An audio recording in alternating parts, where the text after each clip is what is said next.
पितामह भीष्म ऐसी ही तन्मयता के साथ जब गाए, नाम तेरा भव तारण हारा, दुख भंजन सुखकारी, प्रभु जिसने भी हृदय में धारा, उसकी विपदा टारी। तो एक बार आज भी आ जाओ ना। और पितामह इतने प्रेम से गा रहे हैं, परब्रह्म परमात्मा सामने आ गए। पितामह ने देखा बाणों की सैया पर तो है ही, और नेत्रों से झरझर वो अश्रुपात अश्रुधारा बढ़ गई है। पितामह वहीं से मन ही मन गोविंद को प्रणाम किए हैं, स्तुति किए, प्रार्थना किए हैं, और कहते हैं आज पहले भी महाभारत के युद्ध में आपने मेरी लाज रखी थी, और आज भी आप चल कर के आए और मेरी लाज रखी। महाभारत के युद्ध में कैसे लाज रखी कि कृष्ण ने संकल्प किया था कि मैं कोई अस्त्र शस्त्र धारण नहीं करूंगा, और पितामह ने सुना तो संकल्प लिया कि मैं भी गंगा और शांतनु का पुत्र नहीं, जो गोविंद के हाथों में अस्त्र शस्त्र कोई धारण ना करा दूं। और बाणों की घमासान जब वर्षा की थी तो क्या हुआ था? अर्जुन जब विकल होकर के विहल होकर के दौड़ा तो भगवान ने देखा तो क्रोध में भर करके कुछ नहीं मिला, तो रथ का वो पहिया लेकर के गोविंद दौड़ पड़ा, और पितामह ने वही वर्षा बंद कर दी, और फिर कहा, एहो ब्रजराज तुम्हें लाजहू न लागती, झूठे प्रण करके निज पितुहू को कलंकित कीन्हो। क्योंकि कृष्ण ने कहा था अगर मैं एक पिता का पुत्र हूँ तो अस्त्र शस्त्र धारण नहीं करूंगा, और पितामह कहते तुम्हें लाज नहीं लगती, शर्म नहीं आती? झूठे प्रण करके निज पितुहू को कलंकित कीन्हो, एहो ब्रजराज तुम्हें लाजहू न लागती। कृष्ण आए, बोले गोविंद सुनो भीष्म भक्त राज, मोह को जन्म देनहार जगत में हजार है। कौन से पिता की बात करोगे? मुझे तो जन्म देने वाले हजारों हैं, पर उन हजारों में कौन कौन है? सिंह खंभ पृथ्वी, सिंह खंभ पृथ्वी पाषाण से प्रकट होत।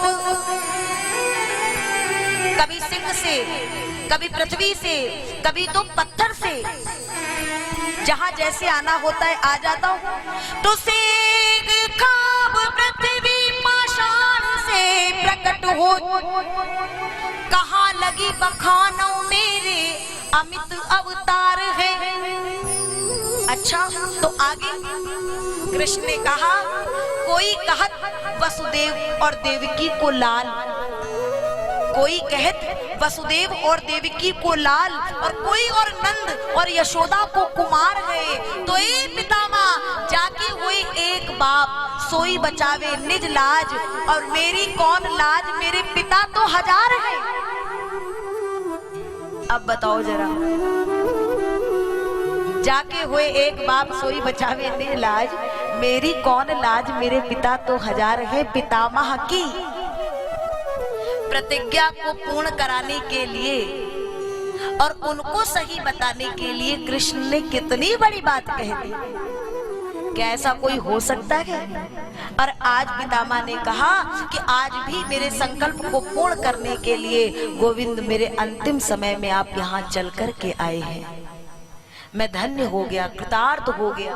भगवान ने कहा पितामह वो सब ठीक है, अब ऐसा है ये जो पांडव हैं, ये धर्मराज, इनको लगता है महाभारत के युद्ध में मारे गए जो जन हैं उनके ये दोषी हैं, इन्हें बड़ा पाप लगा है, तो कृपा करके इन्हें वो बताइए ना कि दोष इनका नहीं है। कभी कभी ऐसा होता है कि किसी से हम जब बहुत संबंध में भीतर तक होते हैं ना, उस स्नेह के पास में बंधे होते हैं, तो वो सामने वाला व्यक्ति बहुत वरिष्ठ होता है ना, तो भी वो हमारे लिए वरिष्ठ नहीं हो पाता है।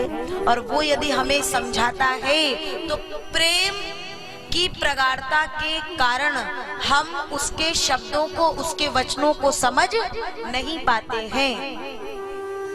कृष्ण, पांडवों का जो कृष्ण से प्रेम है वो बहुत प्रगाढ़ है। इसलिए कृष्ण ने कई बार समझाना चाहा कि जो युद्ध हुआ, जो मारे गए, ये सब मेरी इच्छा से होता है। मेरी मर्जी के बिना जब पत्ता तक नहीं हिलता है, तो इस महाभारत के युद्ध में जो इतने मारे गए वो मरने वाले नहीं थे। और अगर मारे गए हैं तो मेरा ही कोई ना कोई इशारा है। इसमें तुम अपने आप को, स्वयं को दोषी ना मानो।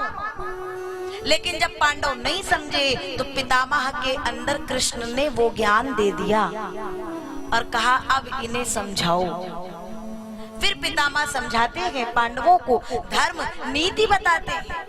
और वहां पर एक बात बोलते हैं कि कभी तुम्हारे नेत्रों के आगे अधर्म हो रहा हो तो उसे रोक देना या वहां से उठ कर के चले जाना।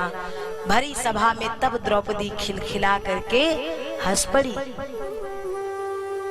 पितामह ने कई बार पूछा, बाद में द्रौपदी कहती है, अगर पितामह इतना ही पूछते हो तो मैं पूछना चाहती हूँ कि भरी सभा के बीच जब वो दुशासन मेरे चीर को खींच रहा था तो क्या वो धर्म कर रहा था? उस समय तो आप भी वहां विराजमान थे। एक तो वहां सच में अंधा था, नेत्रहीन था, लेकिन वहां तो जितने बैठे थे उस समय सब अंधे हो चुके थे।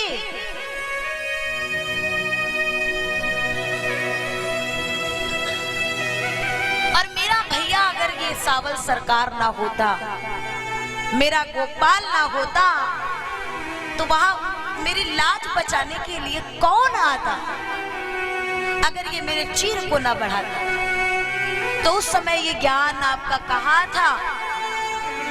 पितामह ने दोनों हाथ जोड़ के कहा, बेटी उस समय मैंने दुर्योधन के यहाँ का दूषित अन्न खाया था